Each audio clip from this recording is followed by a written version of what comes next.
Dans le numéro de Fort Boyard diffusé ce samedi 12 août sur France 2, Brahim Asloum a dû affronter pour la deuxième fois la cellule de la laverie automatique. Après avoir échoué en 2018, il n'avait cette fois plus droit à l'erreur selon la règle imposée par le père Fouras. Le sportif a donc mis toutes les chances de son côté pour triompher, quitte à opter pour une solution improbable. Une émission riche en surprises. Ce samedi 12 août sur France 2, dans le cadre d'un nouveau numéro de Fort Boyard, l'équipe menée par Elsa Fayer a eu droit à l'atout des revenants imposés par le père Fouras. Dans le cadre de cette mécanique, des épreuves mythiques et des personnages légendaires sont revenus le temps d'une soirée.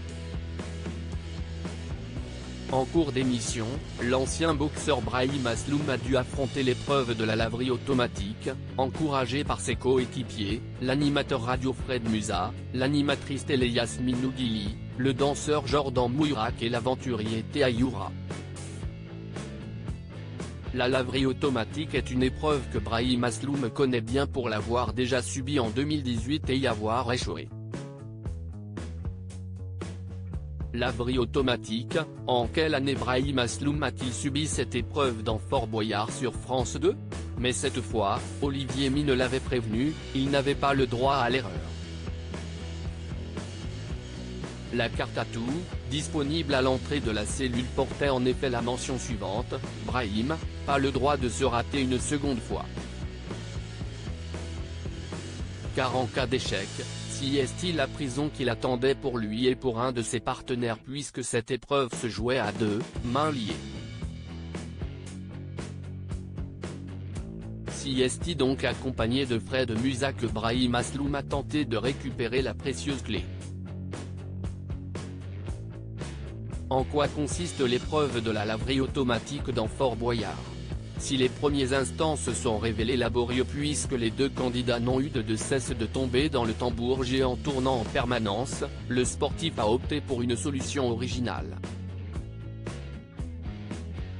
On court droit et tout de suite tu t'accroches, a ordonné Brahim Asloum à son coéquipier. Tous deux se sont accrochés au tuyau situé en hauteur et sur lequel ils devaient faire coulisser la clé pour la libérer. Avec cette prise solide, ils n'ont plus chuté, mais si est-il le temps qui leur a manqué. Elsa Fayer et les autres leur ont conseillé de sortir au plus vite. Mais les consignes d'Olivier Mine avaient été claires dès le début, pas de clé, pas de sortie. Si est donc escorté par l'impitoyable Big Book, Brahim Asloum et Fred Musa ont été conduits jusqu'à la prison du fort tenue par le shérif Willy. Il nous manque des clés et en plus on a maintenant deux prisonniers, a résumé un Olivier Mine un brin dépité.